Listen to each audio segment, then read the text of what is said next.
મને એટલી ખબર છે કે અહીંયા જેટલા આવ્યા એમાંથી બધાય હનુમાન ચાલીસા તો સાંભળી જ હશે. રેડી ને? બધાય સાંભળી અને વાંચી પણ હશે ને? તો હનુમાન ચાલીસા આપણે વાંચવી છીએ, સાંભળવી છીએ, પણ એની રચના કેવી રીતે થઈ એ તો તમને ખબર નથી. તો હાલો હું તમને કહું કે હનુમાન ચાલીસાની રચના કોણે કરી હતી અને કેવી રીતે થઈ. હનુમાન ચાલીસાની રચના તુલસીદાસજીએ કરી હતી. તુલસીદાસજી આ ધરતીની ઉપર 132 વર્ષ જીવ્યા. રામનો સાક્ષાત્કાર આ મહાપુરુષને એક દિવસ તુલસીદાસજી દિલ્હી કે કાશી વચ્ચેથી આમ નીકળતા હશે, એમાં એક વૃદ્ધ સ્ત્રી ખોળો પાથરી અને પગે લાગી. એટલે તરત તુલસીદાસજીએ બંને હાથ માથે મૂકી અને એટલા જ આશીર્વાદ આપ્યા કે અખંડ સૌભાગ્યવતી ભવા. એટલે તરત પેલી સ્ત્રીએ કીધું કે મહારાજ આશીર્વાદ પાછા લઈ લો તમે. તો કે કેમ બેન?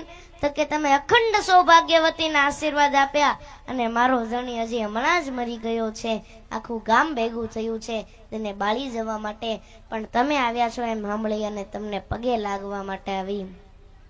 એટલે ત્યારે તુલસીદાસજીએ ખાલી એટલું જ બોલ્યા કે મારા મોઢામાંથી નીકળેલો શબ્દ કોઈ દાડો ખોટો ન પડે, હાલ તારા ઘરે. તુલસીદાસજી આવ્યા એના ઘરે, આખું ગામ ભેગું થયેલું અને ઓલાને હુવડાવેલું, તૈયાર કરેલો નનામીમાં બાંધવા માટે. એટલે પછી તુલસીદાસજીએ કીધું કે બધાય ફરતા બેહી અને ધૂન બોલો. એટલે બધાય ફરતા બેહી તુલસીદાસજી એના મસ્તક ઉપર હાથ મૂકી અને રામ નામની ધૂન બોલ્યા. અને જેવું તુલસીદાસજીએ રામ નામનું ભજન કર્યું અને ઓલો માણા મરી ગયો તો એ બગાસું ખાઈને બેઠો થયો અને બધાને જય શ્રી રામ કીધા. અને આ વાત વાયુ વેગે આખા શહેરમાં ફેલાણી. અને ઈ વખતે દિલ્હીનો રાજા અકબર શહેનશાહ હતો. અને ઈ વખતે એના એક મંત્રી ટોડરમલ વિદ્ર મંત્રી હતા અને એમના એક બીજા મંત્રી મુસ્લિમ રહેમલ ખાન કૃષ્ણના ઉપાસક હતા અને બધાય તુલસીદાસજીના સેવકો હતા. એટલે એને અકબરને કીધું કે महाराज हमारे राज्य में ऐसा एक साधु ऐसा एक फकीर है कि जो मुर्दों को भी जिंदा करता है. એટલે આ માણા હતા રાજા, એટલે એમને તરત ફરમાન કર્યું જાઓ तुलसीदास जी को दिल्ली दरबार में लेकर आओ. એટલે ઓલા બે ચાર સૈનિકો હતા એમના એ બધા ગયા. અને તુલસીદાસજી હતા ને સ્વાભિમાની સાધુ હતા અને તુલસીદાસજીએ સ્પષ્ટ શબ્દોમાં ના પાડી દીધી કે મેં દિલ્હી દરબાર में आ नहीं सकता, मुझे दिल्ली दरबार की कोई आवश्यकता नहीं. હવે ઓલા બધા બે ત્રણ જણા ભેગા આવ્યા હતા, એને કીધું કે મહારાજ દિલ્હી દરબારમાં આવા આટલું લોકો લાઈન લગાડે છે ને તમને સામેથી આમંત્રણ શહેનશાહનું. એટલે પછી તુલસીદાસજીએ ના પાડી દીધી. એટલે ઓલા બધા ગયા. હવે આ તો ભાઈ રાજા માણા, એટલે મહારાજે આદેશ કરી દીધો અકબરે કે જાઓ तुलसीदासजी को पकड़ के ले आओ. હવે આ તો ભાઈ રાજા માણા ગમે એવો આદેશ કરે. અને આપણા કાઠિયાવાડમાં એક કહેવત જ છે, રાજા વાજાને, એટલે જોરથી બોલો ને, રાજા વાજાને. હા, એટલે તરત આમ એલાન કરી દીધું કે જાઓ तुलसीदासजी को पकड़ कर दिल्ली दरबार में लेकर आओ.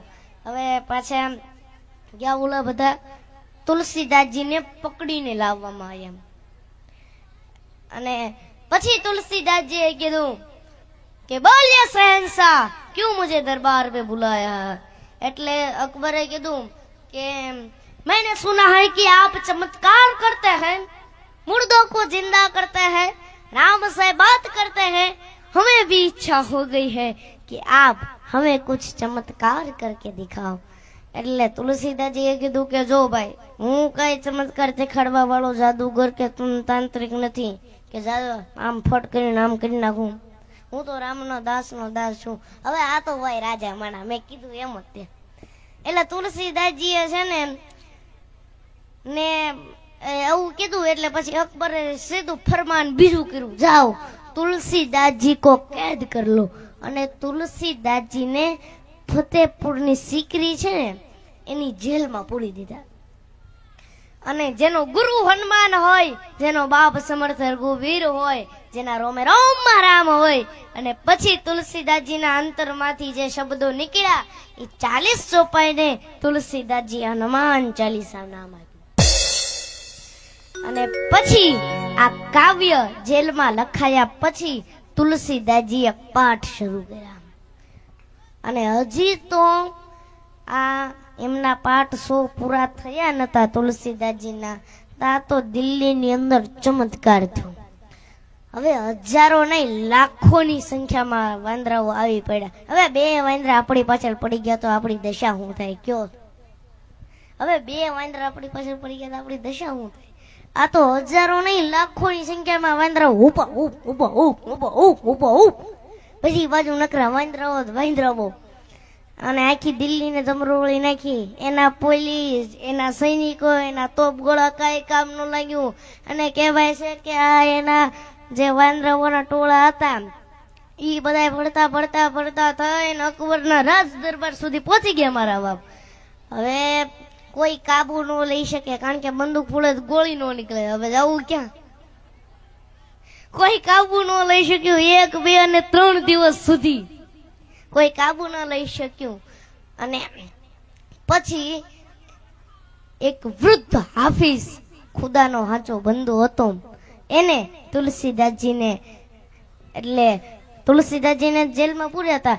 એટલે ઈ ખુદાનો સાચો બંધુ હતો એટલે એને અકબરને જઈને કીધું કે શહેનશાહ, तुझसे एक साधु का अपराध हो गया है.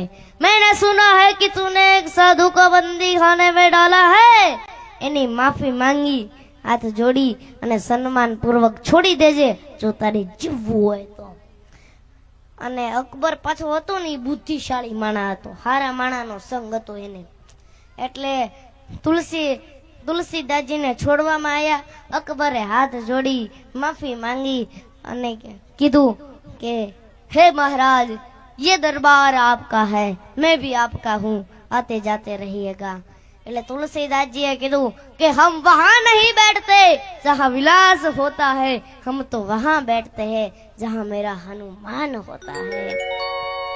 અને આપણા હિન્દુ ગ્રંથો જે છે એમાં હોતન લખાણું કે જેવું અકબરે માફી માંગી અને હાથ જોડ્યા એમ વાંદરાઓ બધા અદૃશ્ય થઈ ગયા. અને ખાલી આપણા હિન્દુ શાસ્ત્રમાં લખાણું એવું જ નહીં, કેમ્બ્રિજ યુનિવર્સિટીના મહાન પ્રોફેસર હતા એને પણ લખ્યું છે. અને 2 યુનિવર્સિટીએ રિસર્ચ કરી અને આ વાત એના